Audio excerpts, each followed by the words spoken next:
Thank you very much. Joining us now is Republican Senator Susan Collins. I wish I did not have to discuss what is going on between the president, a congresswoman, and the family of a slain soldier right now, Senator, but the president's made it relevant. What is your take on this ongoing situation about how the president handled this loss of life? Well, first of all, I don't know what was said on the conversation. I have to believe that any president, as commander-in-chief, must feel incredible anguish, pain, and compassion when there are the deaths of troops that he has been responsible for making the policy decision to send them into action. And my heart goes out to the families of the 4 Green Berets who were killed in Niger, as well as all those service members whose lives have been lost in combat over the past decade. And look, obviously a big part of respecting the loss of these men and their families is to get answers. And let's not forget, that's how this started. The president made the handling of the loss of life an issue in response to questions about why he had ignored this ambush. What do we know, Senator, and what do you think has to be discovered, and soon, about why this loss of life occurred?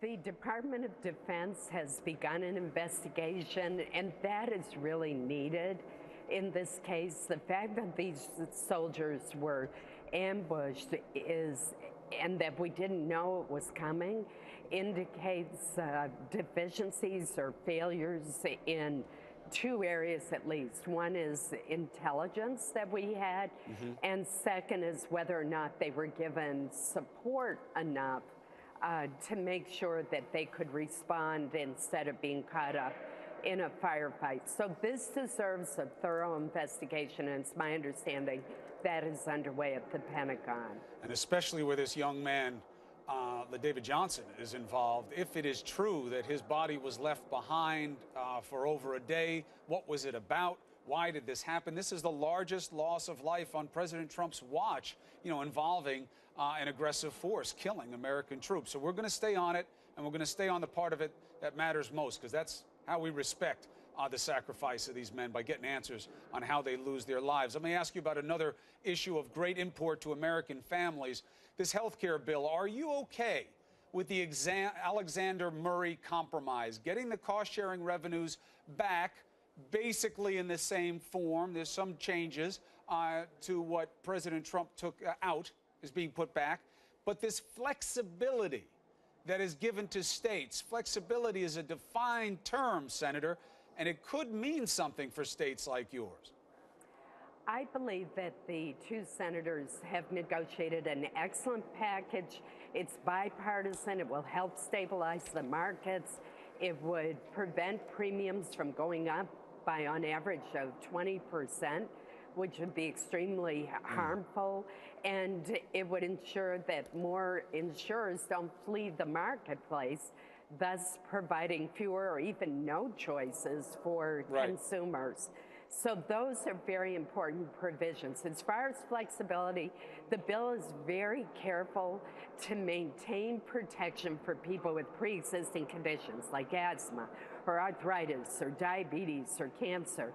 And I strongly support the package, because otherwise we're going to see chaos in the markets, and we're also going to see low-income people having difficulty in affording their out-of-pocket costs. Right. I want to separate the 2 moves on this, because they have different motivations.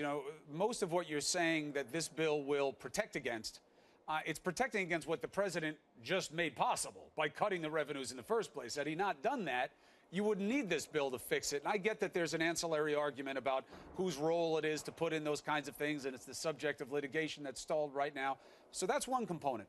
The flexibility and the change in that language, Senator, are there any concerns about what that will mean for states and their ability to carve out types of coverage, to create pools that may be good for the young and healthy, but not good for the infirm?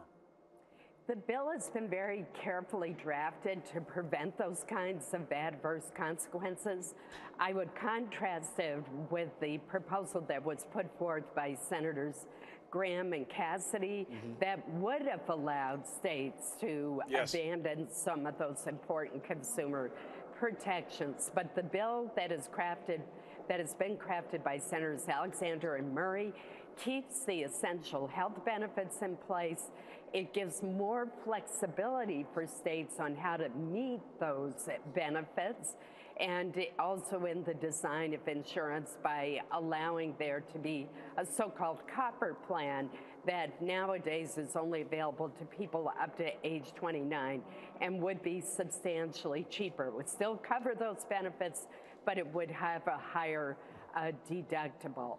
And that would be attractive and help expand the pool. And that's really what insurance is all about. We got to expand the pool if we're going to keep premiums down. It's one of the things that I guess wasn't fully understood by people, that, you know, the strong do have to give in order so that the weak and the sick can get the coverage that they need. I know that makes people uncomfortable, especially when they're young and healthy, or they don't need that kind of coverage.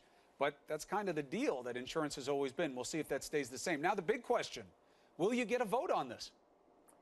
Well, that is the big question indeed. Yesterday, I would have told you absolutely. It seemed to me that everything was going very well, that the president, despite in some ways precipitating the crisis, had come on board with this bipartisan approach.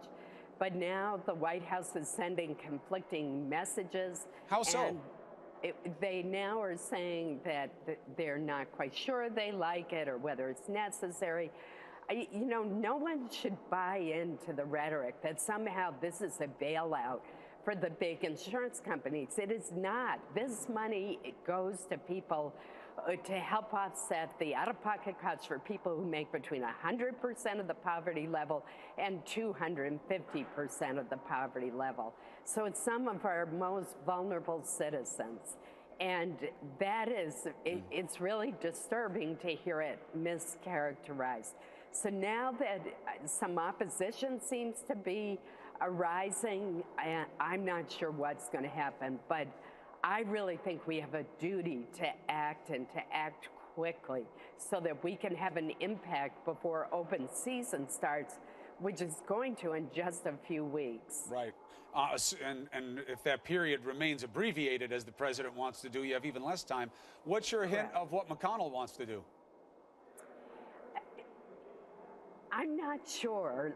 Leader McConnell gave ample opportunity for Lamar Alexander to present his plan to the caucus yesterday, but he did not follow up by a full-throated endorsement of it. So I'm not sure what his plan is. I'm certainly encouraging him to bring the bill to the floor. If it comes to the floor, I think the votes are there. I can't speak for the House.